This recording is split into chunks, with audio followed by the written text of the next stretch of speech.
Hello, my name is Josiah Hall, and here is our reading plan for City Reformed Presbyterian Church for February 2nd, 2026. Today's passage from the Gospel of Matthew is Matthew chapter 2, verses 1 through 12. I'll first read the passage, and then I'll share some brief thoughts. I'll be reading from the ESV translation. Now after Jesus was born in Bethlehem of Judea, in the days of Herod the king, behold, wise men from the east came to Jerusalem, saying, Where is he who has been born King of the Jews? For we saw his star when it rose, and have come to worship him. When Herod the king heard this, he was troubled, and all Jerusalem with him. And assembling all the chief priests and scribes of the people, he inquired of them where the Christ was to be born. They told him, In Bethlehem of Judea, for so it is written by the prophet, And you, O Bethlehem, in the land of Judah, are by no means least among the rulers of Judah. For from you shall come a ruler who will shepherd my people Israel. Then Herod summoned the wise men secretly, and ascertained from them what time the star had appeared. And he sent them to Bethlehem, saying, Go and search diligently for the child, and when you have found him, bring me word, that I too may come and worship him. After listening to the king, they went on their way, and behold, the star that they had seen when it rose went before them until it came to rest over the place where the child was. When they saw the star, they rejoiced exceedingly with great joy. And going into the house, they saw the child with Mary his mother, and they fell down and worshipped him. Then, opening their treasures, they offered him gifts, gold, and frankincense, and myrrh. And being warned in a dream not to return to Herod, they departed to their own country by another way. While each canonical gospel agrees on the basic story of Jesus' life and ministry, each begins and ends at different points in that story. Matthew has long been understood as focusing especially on how Jesus fulfills the expectations for how God would restore his people Israel through his Messiah. We will see this theme develop several times in the passages we consider this week, as Matthew intentionally connects Jesus to key locations and events in Israel's history.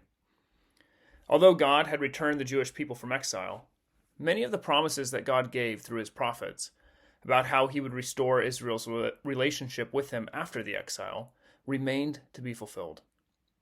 Today's passage about the Magi highlights these disappointed hopes and inaugurates expectations for who Jesus will be, which Matthew will continue to develop throughout his gospel. The scene of the Magi worshiping Jesus is so familiar to us that we often do not notice how little Matthew tells us about these wise men from the east. Matthew does not tell us how many there were. He does not describe them riding camels, though they likely did, and he does not depict them arriving on the day of Jesus' birth.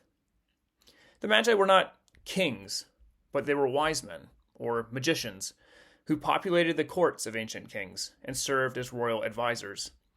Daniel plays a similar role in the Babylonian court in the book of Daniel in the Old Testament. In his depiction of these men, Matthew wants us to recognize the contrast between the desire of these foreign wise men to worship Jesus and the instinct of Herod and those who benefit from his power in Jerusalem to do everything possible to preserve their power. Herod was not Jewish. Although Rome had installed him as their client king over Judea, he was constantly paranoid of rebellions and took brutal measures to solidify and maintain his power. Matthew, in our passage today, has contrasted two sets of Gentile responses. That of Herod, who seeks to continue to subjugate God's people, and that of these foreign wise men, who come to worship and recognize the true heir to David's throne. In their worship, and even the gifts they bring, the wise men fulfill God's promises that the Gentiles will come to worship Israel's king. For examples of these promises, look at Psalm 72, verses 8 through 11 and 15 through 17, or Isaiah 60, verses 1 through 3 and verse 9. When the wise men heed the vision that God gives them, instead of Herod's commands, and when they refuse to tell Herod where they found Jesus, They confirm the limitations of Herod's authority. In this way, the action of the wise men foreshadows the fact that Herod's power will not last. The passage reminds us as Christians that the appropriate response to Jesus is worship.